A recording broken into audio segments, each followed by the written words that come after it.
Welcome friends, shares on fire में आपका फिर से स्वागत है। बात कर लेते हैं निफ्टी फिफ्टी के वन डे की चार्ट की।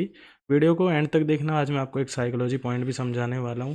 अगर आप देखोगे तो मार्केट ने यहाँ पे 1000 पॉइंट का मूवमेंट दिया है, तो कहीं ना कहीं अगर मार्केट जब इतना बड़ा मूवमेंट देता है तो वहाँ पे हमें करेक्शन या फिर एक रेंज बाउंड सिनेरियो देखने को मिलता है। अगर हम बैक टेस्ट करें यहाँ पे जाकर, तो अगर आप देखिए कहीं पर भी मार्केट ने अगर 1000 पॉइंट का मूव दिया, अगर ये वाला मूव की आप बात करोगे तो यहाँ पे एक करेक्शन मिला। अगर इस मूव की बात करोगे यहाँ पे एक करेक्शन मिला। इस मूव की बात करोगे ये करेक्शन मिला। चाहे करेक्शन थोड़ा ही मिला बट मिला हमें। अगर आप यहाँ पे देखोगे यहाँ पे तो कुछ ज़्यादा ही मिल गया। अब अगर आप ये देखोगे तो यहाँ पे ना ही अभी तक रेंज बाउंड सिनेरियो मिला है हमें, मतलब रेंज बाउंड तो है बट स्टिल अभी रेंज बाउंड होना और भी ज़्यादा ज़रूरी है, या फिर यहाँ पे करेक्शन आना बहुत ज़रूरी है, क्योंकि मार्केट अगर सीधा ऐसे जाएगा ना तो कहीं से भी अच्छा करेक्शन दे सकता है। तो अगर मार्केट यहाँ से करेक्शन देता है ना तो हमें कह सकते हैं कि एक जब उसको एक बेस बन जाएगा और उसके बाद जब ये ब्रेक करेगा ना तो हमें एक फिर से अच्छा रन देखने को मिलेगा। अभी के साइकोलॉजी पॉइंट से आप समझिए, मैंने आपको ये वाली रेंज एक मार्क करके बताई है। जब तक मार्केट इस बिटवीन के बीच में घूमता रहेगा तो मार्केट कहीं भी जाने वाला नहीं है। अगर मार्केट को जाना है तो इसके ऊपर एक कैंडल क्लोजिंग देनी पड़ेगी मार्केट को। मार्केट यहाँ पे जो ये मेन रेजिस्टेंस है इसके ऊपर जाने के तैयार तो है, बट यहाँ पे एक हमें कोई भी कैंडल क्लोजिंग देखने को नहीं मिली है। यहाँ से सेलर्स का प्रेशर बहुत ज़्यादा हमें देखने को मिल रहा है। तो कहीं ना कहीं मार्केट की रेंज बाउंड सिनेरियो बन चुका है। अगर मार्केट इसको ब्रेक करता है, यहाँ तक आ सकता है और इसको ब्रेक करता है, फिर हम फर्दर एक इस इम्पल्स का जो करेक्शन है वो देख सकते हैं। ठीक है, बात कर लेते हैं इंट्राडे चार्ट पे। इंट्राडे चार्ट पे हमें बहुत कुछ देखने को मिलेगा। ये मैंने इंट्राडे का चार्ट आपके सामने लगा दिया। लास्ट प्रीवियस डे में मैंने आपको बताया था अगर मार्केट 19,840 ब्रेक करता है तभी हमें यहाँ से एक अच्छा लॉन्ग देखने को मिलेगा। मैंने 19,830 नहीं बताया था आपको, बिकॉज़ यहाँ पे बफर लेना बहुत ज़रूरी होता है। अगर आप देखोगे तो मार्केट ने 19,833 का हाई लगा दिया, बट वहीं से एक हमें डाउनफॉल देखने को मिल गया। तो बफर लेना बहुत ज़रूरी होता है। अगर मार्केट इनकेस इसको ब्रेक करता है तो हमें यहाँ तक एक दोबारा मूव देखने को मिल जाता है। साथ ही साथ मैंने आपको ये भी बताया था अगर मार्केट इनकेस यहाँ तक आता है तो हमें फिर से एक बाइंग देखने को मिलेगी। रीज़न इसका यही था। रीज़न अगर आप देखोगे तो यहाँ पे मैं एक सेकेंड ये ड्राइंग हटा देता हूँ ताकि आपको बहुत अच्छे से क्लियर होगा। अगर आप देखोगे यहाँ पे मार्केट ने काफ़ी बार हमें बायर्स नज़र आए। अगर यहाँ पे देखोगे तो आप एक बार, दो बार, फिर यहाँ पे, फिर यहाँ पे, फिर यहाँ पे, हमें यहाँ पे मल्टीपल बार बायर्स की प्रेजेंस नज़र आई। उसके बाद बायर्स ने यहाँ पे भी ट्राई किया बट वहाँ पे फेल हो गया और उन सबका स्टॉप लॉस लग गया। बट यहाँ से फिर से एक बार एग्रेसिव बायर्स आए और हमें एक यहाँ से अच्छा अप मूव देखने को मिला। साथ में फिर से आप अगर आप देखोगे तो यहाँ पे हमें फिर से एक बायर्स की प्रेजेंस नज़र आई। तो मैंने ये वाला मार्क इसीलिए कर रखा था अगर मार्केट इनकेस यहाँ पे आता है तो हमें फिर से यहाँ पे एक बाइंग नज़र आएगी और उसको हमें देखने को ही मिली। बट यहाँ पे मोमेंटम लॉस था, तो आप अगर सेलर होते तो आप प्रॉफिट कर सकते थे, बट अगर आप बायर हो तो आपका प्रीमियम ड्रॉप ही होने वाला है। अब बात कर लेते हैं ट्यूसडे के दिन हमें किस तरह से मार्केट में काम करना है। तो लेवल आपके वही काम करेंगे। अगर मार्केट इनकेस यहाँ पे खुलता है, अगर मार्केट इस रेंज के बीच में आता है तो हमें फिर से एक बाइंग देखने को मिल सकती है और जिसका स्टॉप लॉस हम 5 से 10 रुपये ही लगा के चलेंगे। अगर इन केस मार्केट इसको ब्रेक करता है तो जो भी यहाँ पे बायर्स होंगे वो डिमोटिवेट हो जाएंगे और यहाँ से एक हमें अच्छा फॉल देखने को मिल सकता है।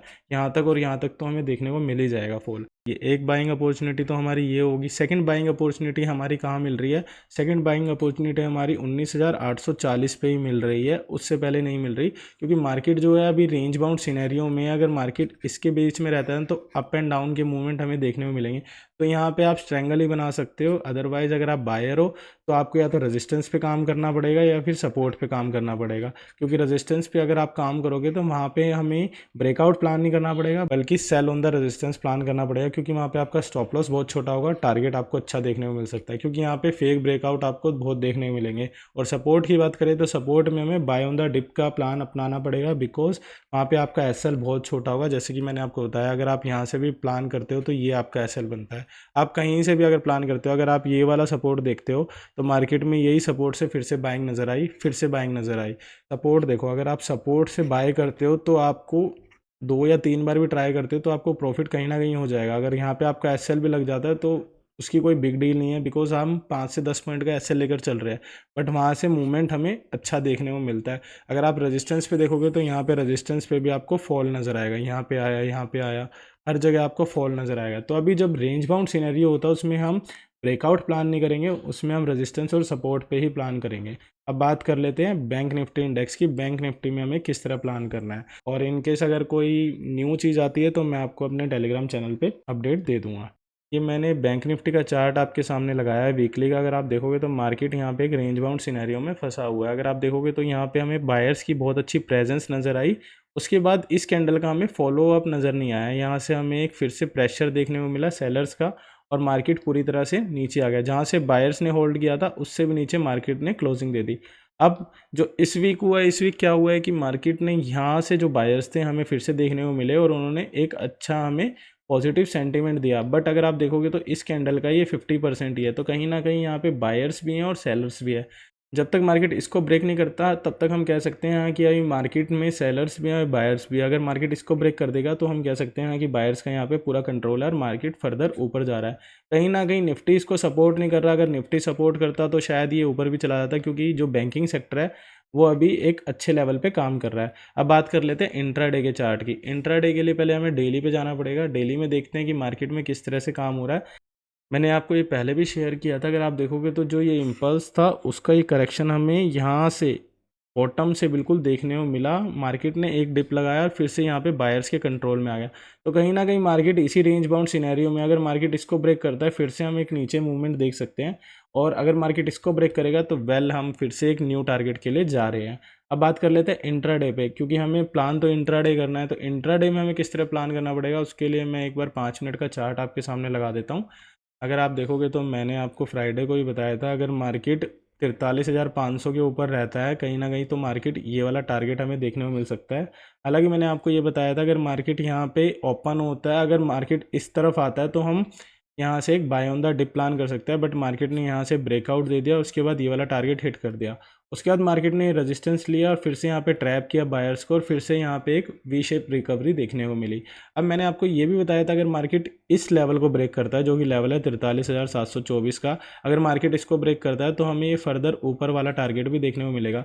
बट एट द एंड में मार्केट ने इसको ब्रेक किया तो हमें ये वाला लेवल देखने को नहीं मिला जो कि लेवल था 43,872 का।